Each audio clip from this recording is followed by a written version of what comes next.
বন্ধুরা, আজকের রেসিপিটা যেরকম মজা খাইতে এরকম কিন্তু পুষ্টিগুণে ভরপুর।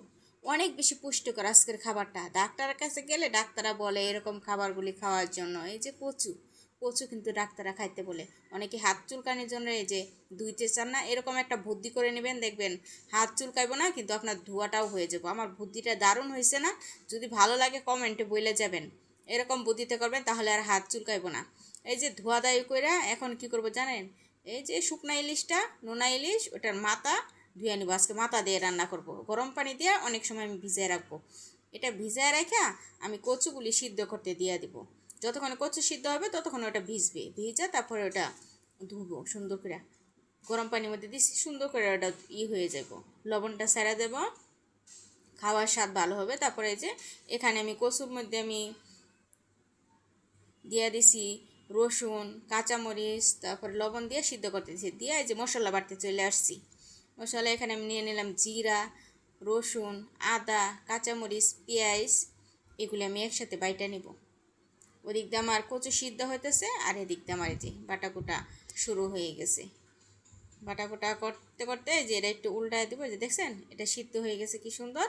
এটা এদিক দিয়ে সিদ্ধ হচ্ছে, ওদিক দিয়ে আমার বাটির কাম হচ্ছে। দেখছেন একদম নরম হয়ে গেছে। একটু লবণ দেওয়াতে একদম তেনায় গেছে।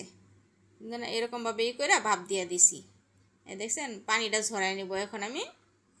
সুন্দর পানিটা ঝরাই নিলে দেখা গেছে চুলকানির আর কোনো ঝামেলা থাকবো না। নাইতে একটু মুখ গলায় ধরতে পারে। আর যদি আপনার পানিটা এইভাবে ঝরাই নেন তাহলে আপনার গলায় কখনোই ধরবে না।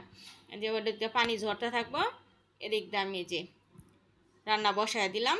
কড়াই দিয়ে দিলাম তেল। তেল দেওয়ার পরে দিয়ে দিলাম পেঁয়াজ কুচি, দিয়ে একটু নাড়াচাড়া করব। তারপরে যে মশলা বাটাটা দিয়ে দিলাম। মশলা বাটা দিয়ে একটু নাড়াচাড়া করে তারপরে দিয়ে দিব এই যে গুঁড়া মশলাটা।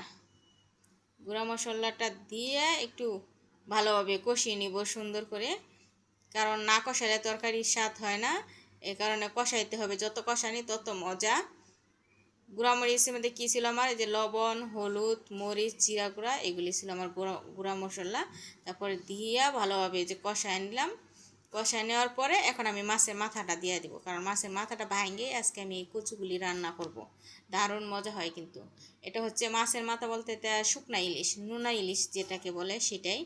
ভালোভাবে এটা কষাবো, একটু মশলার সাথে মিশিয়ে কষায়া তারপরে যে এখন একটু ঝোল দিব আমি। ঝোল দিয়া তারপরে এটা আরও একটু ভালোভাবে কষাবো, যাতে মাথাটা যাতে একটু খুলা যায় সিদ্ধর ঠেলা ওরকম।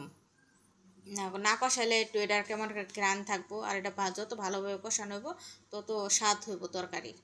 দেখছেন একটু ভালোভাবে কষায় নেওয়াতে এটা কিন্তু আইলে গেছে। আইলে যাওয়ার কারণে কিন্তু তরকারির স্বাদটা দ্বিগুণ বেড়ে যাব।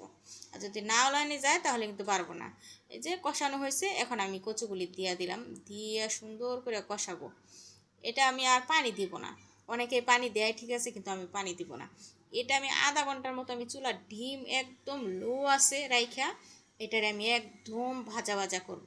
কারণ এটার মধ্যে পানি দিলে আমার কাছে মনে হয় যে ওই স্বাদ, ওই মজাটা আর পাওয়া যায় না। এই কারণে আমি পানি দিব না। এটা আমি একদম চুলা লো হিটে রাইখা দেবো। রাইখা দিয়ে এটাকে আমি ভালোভাবে ভাজা নিব। একদম কি বলে তেল ছাড়া যেরকম ভাজে, মানে তেল ছাড়বো যেভাবে যখন, তখন আমি এটা নামায় নিব। এইভাবেই ভাজবো। এটা যত ভাজা হবে এটা মজা তত বেশি হবে। যতক্ষণ আপনি ভাজতে পারবেন এটা তত মজা হবে। দেশ গ্রামে লাকড়ি চুলায় বেশি মজা হয়। একদম রান্না শেষে বসায় হয় ওই চুলার আঁশটাতে এটা ভাজা ভাজা হয়, ওটা খাইতে আরও বেশি ভালো লাগে আমার কাছে। এই যে দেখেন কেমন হয়েছে, সুন্দর হয়েছে না? খাইতে কিন্তু অনেক বেশি পুষ্টিকর। এটা যদি আপনি নিয়মিত খাইতে পারেন আপনার শরীরে অনেক বেশি পুষ্টিকর হবে। এই যে হয়ে গেছে, সাবস্ক্রাইব করে দিবেন প্লিজ।